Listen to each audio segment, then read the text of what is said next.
Dinas Perhubungan bersama Satlantas Polresta Banjarmasin merazia sejumlah kendaraan yang bandel parkir di bahu jalan.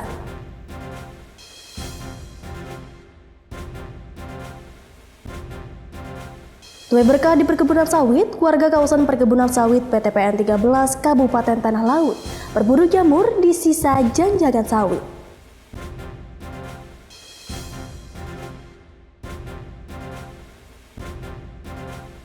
Di akhir segmen, kami mengajak Anda mencicipi kudapan jengkol khas Banjar yang disantap dengan cocolan bumbu teh lala yang gurih dan manis.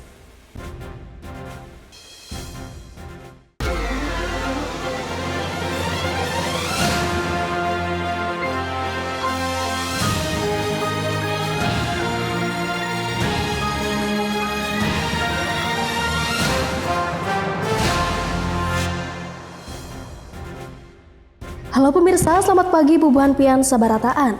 Ketiga laporan tadi dan sejumlah berita penting lainnya telah kami siapkan untuk Anda. Dalam seputaran News Kalsel hari ini Senin 1 Juli 2024. Saya Riana Nisa. Inilah seputar News Kalsel selengkapnya.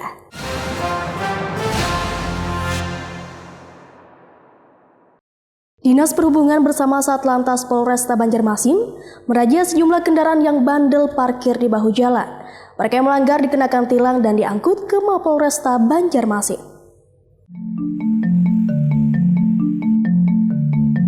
Sejumlah motor yang parkir di bahu jalan, tepatnya di kawasan Jalan Simpang Ulin Banjarmasin Timur, berhasil diangkut petugas belum lama tadi. Hal itu menyusul keluhan warga soal pengendara yang bandel memarkirkan kendaraannya di samping Duta Mall, sehingga mengakibatkan kemacetan.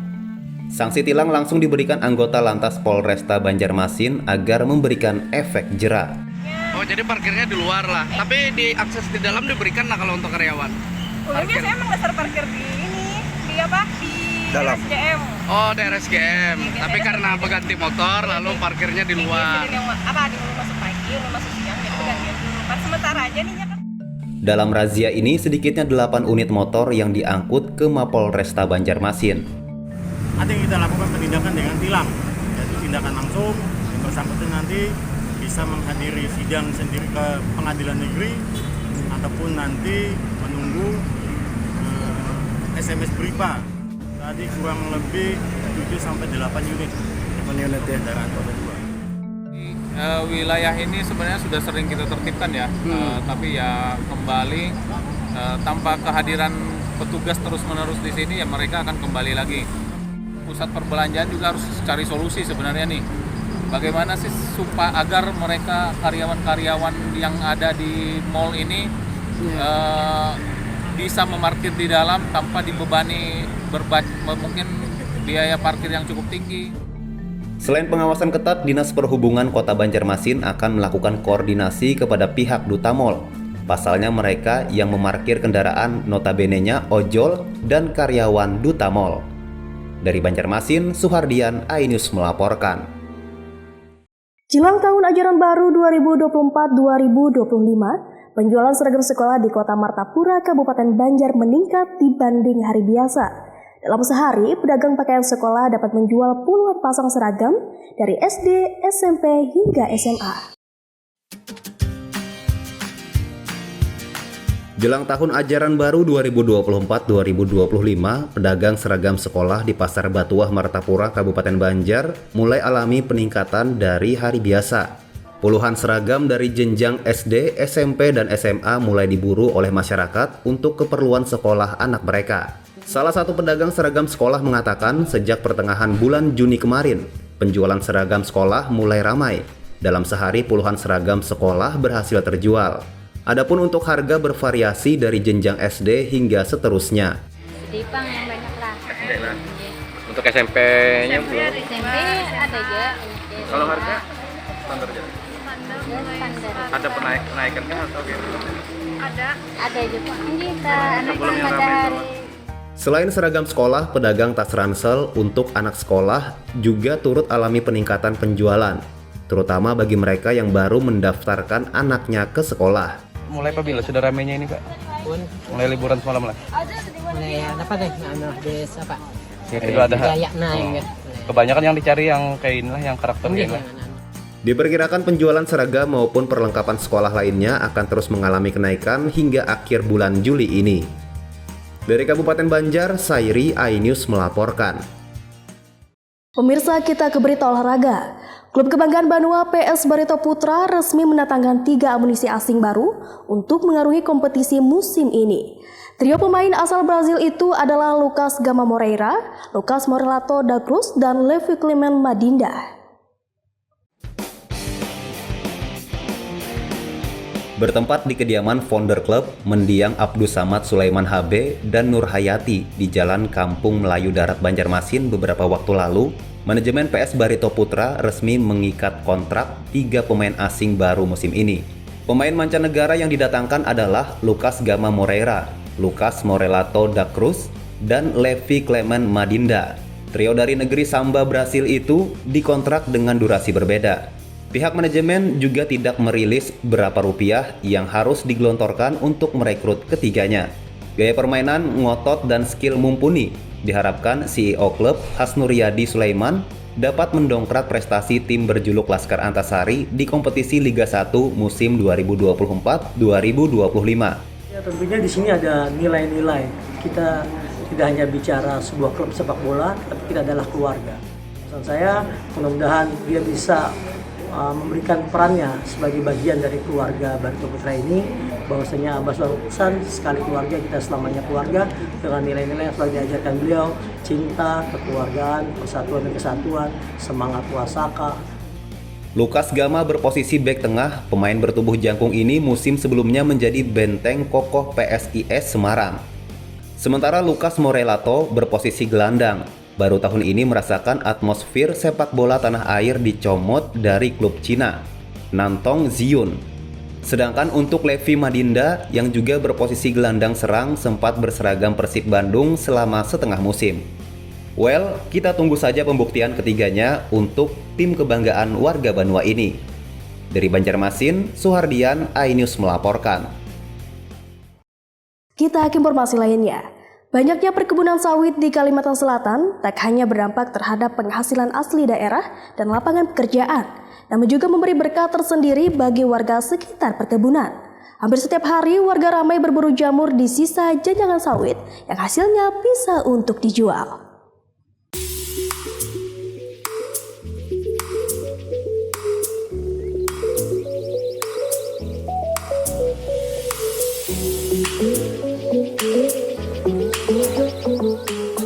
Selain membuka lapangan kerja, kehadiran perkebunan kelapa sawit menuai berkah tersendiri bagi warga kawasan perkebunan sawit PTPN 13 Kabupaten Tanah Laut.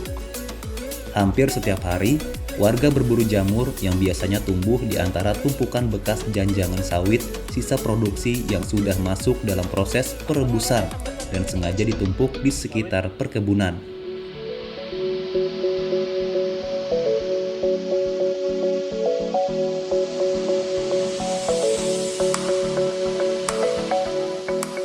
Jamur sawit yang mempunyai nilai ekonomis bentuknya masih kuncup berbentuk bundar.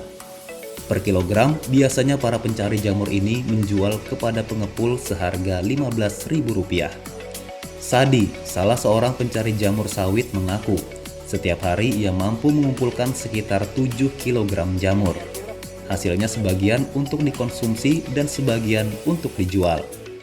Rata-rata ya kalau ya banyak kadang sampai 6 kilo, 7 kilo dapatnya. Kalau dijual berapa Pak 1 kilonya Pak ke pengumpul? 15 ribu lah. Iya. Jadi pengumpul jual ke orang lagi 20-an lah sekitar lah. Itu musimnya ada nggak Pak ini Pak, musim mana? Kalau ada hujan panas, saya ada Pak. Pasti banyak gitulah. Iya. Tapi kalau hujan aja belum tentu lah. Belum tentu banyak. Selain memiliki cita rasa yang gurih dan lezat, jamur sawit juga memiliki segudang manfaat. Sejumlah kandungan seperti vitamin hingga protein yang baik bagi tubuh terkandung di dalamnya. Tak heran jamur ini selalu diburu oleh pembeli.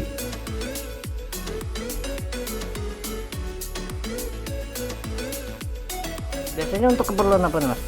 Biasanya rumah tangga ya, biasanya orang makan biasa aja. Berapa beli di pengepul di sini Mas? 20 ribu lah. Iya.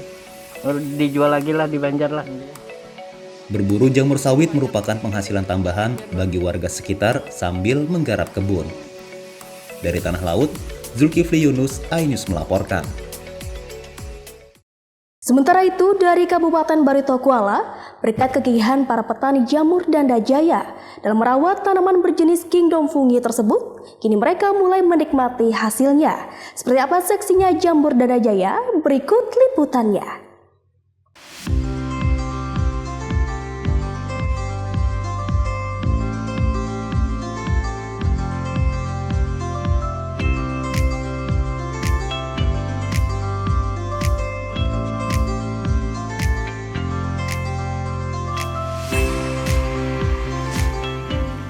Meski sempat mengalami fase-fase pesimis, sekarang petani jamur tiram dari Desa Danda Jaya, Kecamatan Rantau Badauh, Kabupaten Barito Kuala dapat menikmati keseksian janda-janda mereka. Janda yang notabene kependekan dari jamur danda dirintis sejak tahun 2007. Sebelumnya penanaman sempat terhenti disebabkan keterbatasan pengetahuan, modal, sarana, dan prasarana. Momentum cerah didapat pada tahun 2012. Pasca penyelenggaraan pelatihan dari Balai Pelatihan Kerja, sejumlah petani setempat seperti mendapatkan kesempatan kedua. Hal ini dikarenakan sebelumnya dilatar belakangi masalah klasik berupa keterbatasan modal yang sempat menghantui. Belum lagi di sisi lain, masyarakat belum begitu mengenal jamur tiram, sehingga petani pun kesulitan memasarkan produk. Beruntung perhatian pemerintah mulai membaik. Sejumlah petani berhasil memperoleh modal usaha, baik berupa pinjaman maupun bantuan murni. Dibarengi perubahan perbaikan manajemen produksi dan pemasaran, khalayak pun mulai mengenal dan menyukai janda. Peningkatan nama jamur Danda Jaya ternyata juga ikut menarik perhatian.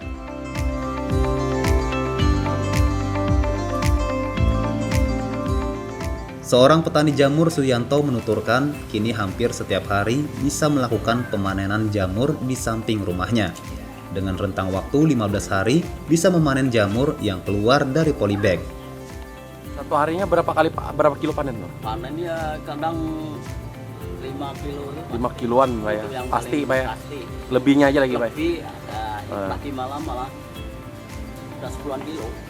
Apa yang harus dijaga Pak Sub biar tempatnya ini jamurnya betah tumbuh terus Pak? Ya paling lembab.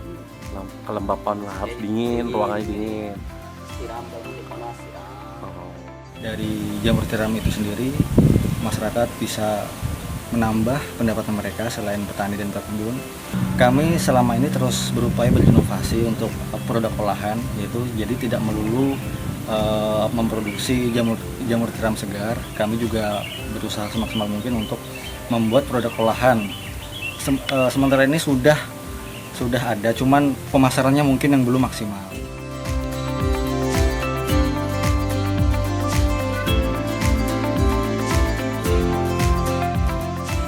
Seperti diketahui, ekonomi kreatif ini telah ditekuni warga setempat berkisar 30 kepala rumah tangga yang terbagi menjadi 3 kelompok.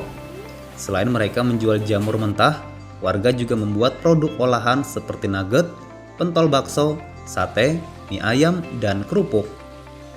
Dari Barito Kuala, Muhammad Tamyiz, iNews melaporkan. Setelah ini, kami akan mengajak Anda mencicipi kudapan jengkol khas Banjar yang disantap dengan cocolan bumbu tahi lala yang gurih dan manis. Informasi selengkapnya sesaat lagi hanya di seputar iNews Kalsel.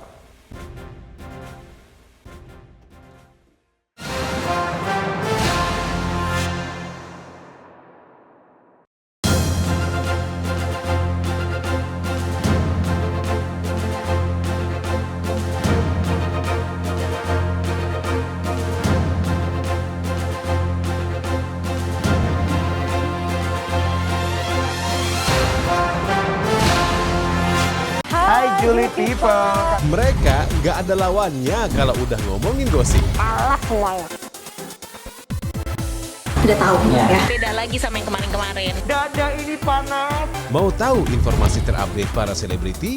Ya cuma di sini. Gue tuh kalau ngomong ada-adanya gitu. Very professional. Sekian menit, sekian detik harus pas sesempurna mungkin. Gue pengen julid boleh nggak? di Intense Reborn setiap hari pukul 13.30 live hanya di iNews.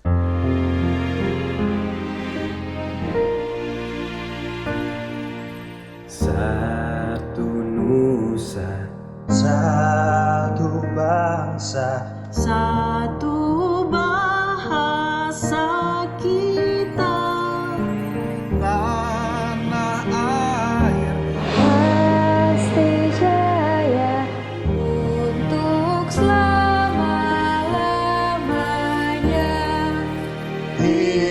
Indonesia pusaka, Indonesia tercinta, nusa bangsa dan bahasa kita bela bersama.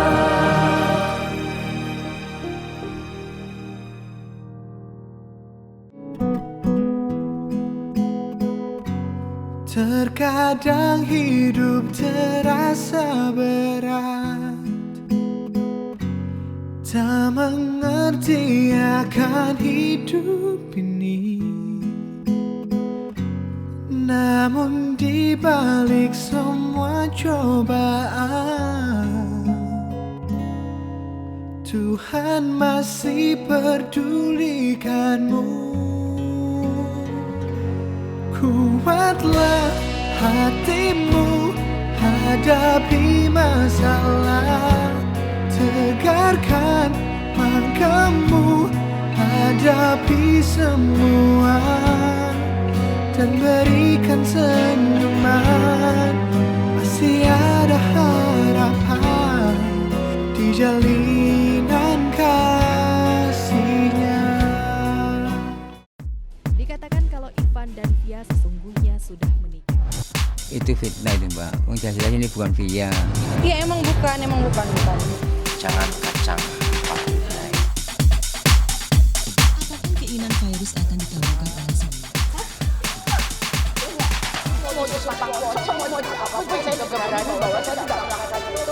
Terserah orang mau ngomong apa juga, saya mah udah capek.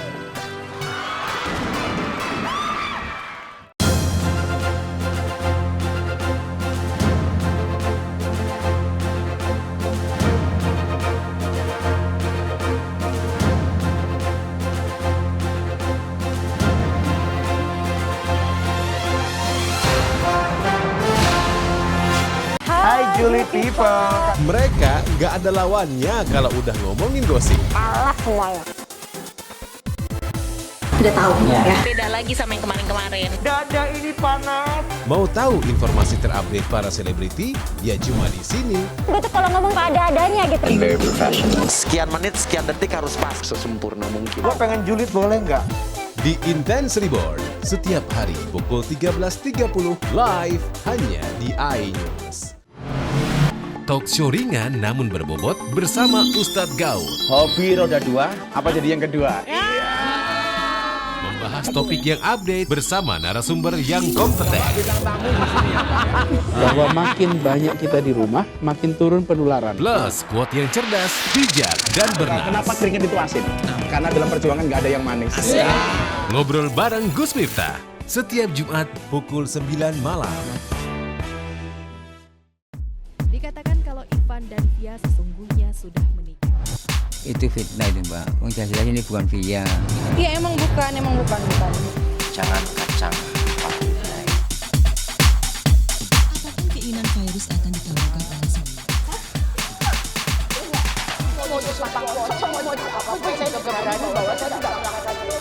Terserah orang mau ngomong apa juga, saya mah udah capek.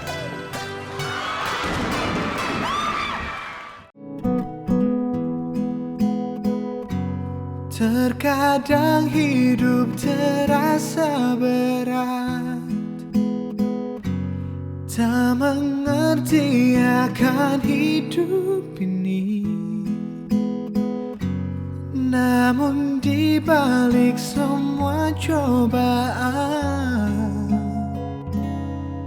Tuhan masih pedulikanmu. Kuatlah hatimu hadapi masalah, tegarkan langkahmu hadapi semua, dan berikan senyuman. Masih ada harapan di jalinan kasihnya.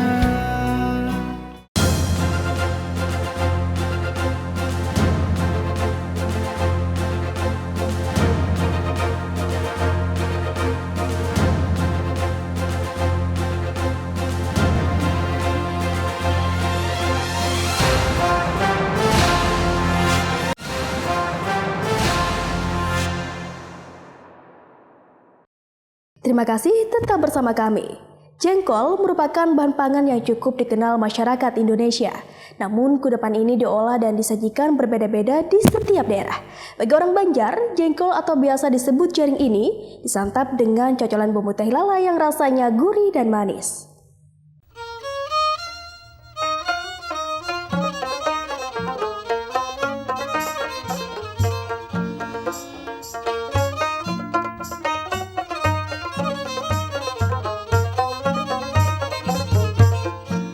Kedai Jengkol Hajah Fatimah atau lebih dikenal Jaring Dahlia, salah satu penjual jaring terlaris di Banjarmasin. Jaring atau kudapan jengkol di kedai ini punya tekstur yang lembut. Ditambah cocolan tahi lala dengan rasa manis dan gurih, menjadikan jaring yang dijual di kedai ini berbeda dengan penjual lainnya.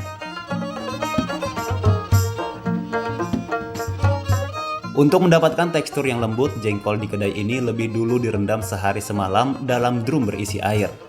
Selain menjadikannya lembut, perendaman cukup lama itu untuk mengurangi bau jengkol yang bagi sebagian orang dirasa kurang sedap.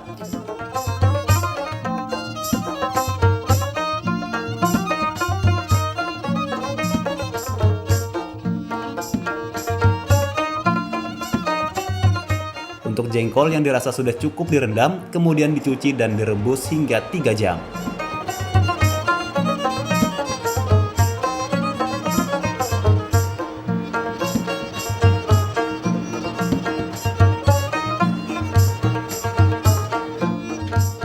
Setelah itu jengkol yang sudah masak ditumbuk atau dipukul dengan palu kayu. Namun menumbuknya hanya sekali, hingga jengkolnya sedikit retak. Caranya ini juga agar jengkol tersebut lebih renyah dan lembut.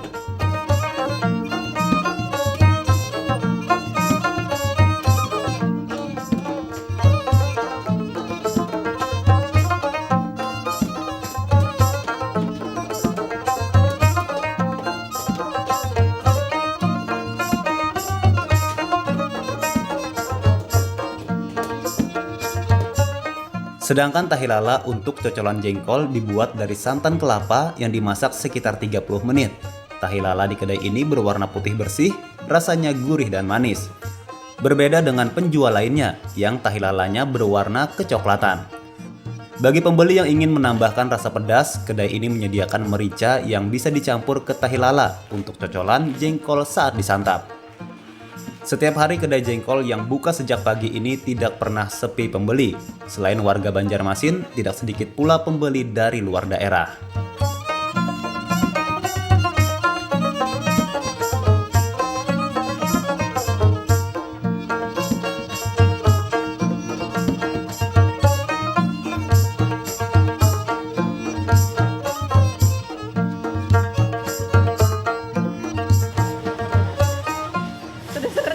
Banget. Ya, kenapa sih jadi suka beli jengkol di sini? Lalanya enak. Terus yang kedua itu dia kan jengkolnya empuk ya, karena digeprek gitu, beda dengan yang lain. Terus juga nggak terlalu bau menurut saya ya. Sebenarnya dari orang tua ya, karena orang tua dulu sering ke Banjarmasin, terus kita juga sering dibawain, jadinya kalau lagi pas tugas atau kegiatan di Banjarmasin kita buat oleh-oleh ke Jakarta. Oh, jadi buat oleh-oleh ya? Iya. Apa sih katanya yang jengkol ini katanya lebih enak? Mungkin cara pengolahannya ya, kalau kita di Jawa biasa disemur atau di balado atau di apa, kalau di sini kan sistemnya cocol tuh. Ya. Jadi dia kayak kalau orang Jawa bilang pakai areh ya, pakai bumbu santan gitu. Jadi rasanya lebih wah lah. Menurut Diana, anak dari pemilik kedai jengkol Hajah Fatimah, usaha keluarga ini dirintis neneknya sejak tahun 1970-an. Selain jengkol dengan bumbu tahi lala, ia juga menjual jengkol yang dimasak semur dan rendang. Dalam sehari, ia bisa menjual 1000 bungkus jengkol. Yang kami utamakan itu masakannya, dari jengkolnya tersendiri dan sama lalaannya juga, cocolannya. Ini paling jauh kemarin ada yang bawa ke Bausi, terus ke Mekah. Kalau untuk di sekitar sini dekat-dekat sih Samarinda, Balikpapan. Di kedai ini untuk satu bungkus jengkol berisi 10 biji jengkol masak, dijual seharga Rp10.000. Harga itu sudah termasuk bumbu tahi lala untuk cocolan menyantap jaring dahlia yang dijamin punya rasa berbeda dari penjual lainnya. Dari Banjarmasin, Denny M. Yunus, iNews melaporkan. Kue Klemben hingga kini masih tetap menjadi produksi unggulan bagi warga Desa Tambak Anyar, Kecamatan Martapura Timur, Kabupaten Banjar.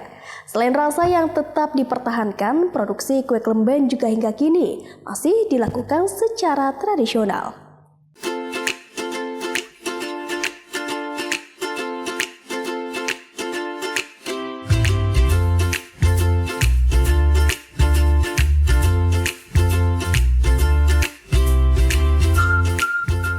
Di bangunan kayu sederhana ini, Shiraji sudah 20 tahun lebih memproduksi kue Klemben atau yang juga dikenal dengan sebutan kue Tambak Anyar. Setiap harinya, Shiraji memproduksi ribuan kue Klemben. Usaha ini sudah ditekuni secara turun-temurun dari tetua keluarganya. Untuk mempertahankan kualitas dan rasa, Shiraji memilih memproduksi kue Klemben dengan menggunakan peralatan tradisional. Bahkan untuk memanggang kue Klemben, ia masih menggunakan tungku kayu. Ada 2 varian kue Klemben yang dibuat oleh Shiraji, yakni kue Klemben tekstur lembut dan juga tekstur keras.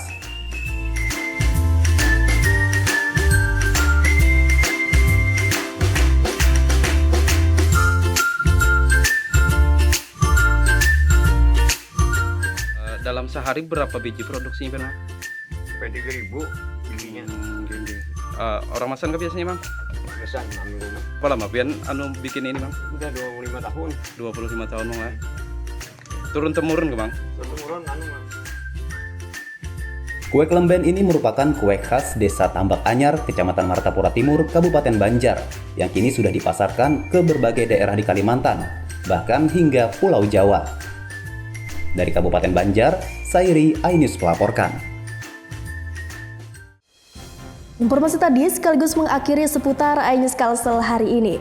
Terima kasih atas kebersamaan Anda. Sesaat lagi kami akan bergabung dengan RCTI Jakarta.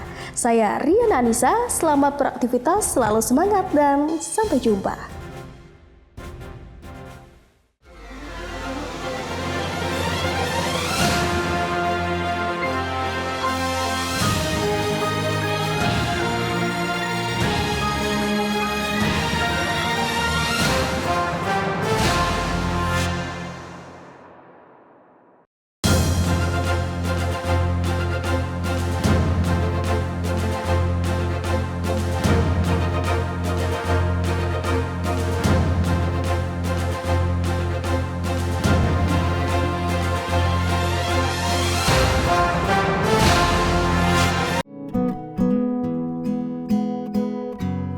Terkadang hidup terasa berat, tak mengerti akan hidup ini. Namun di balik semua cobaan,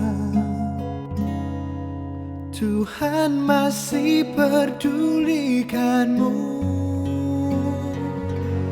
Kuatlah hatimu, hadapi masalah. Tegarkan langkahmu, hadapi semua. Dan berikan senyuman, masih ada harapan di jalin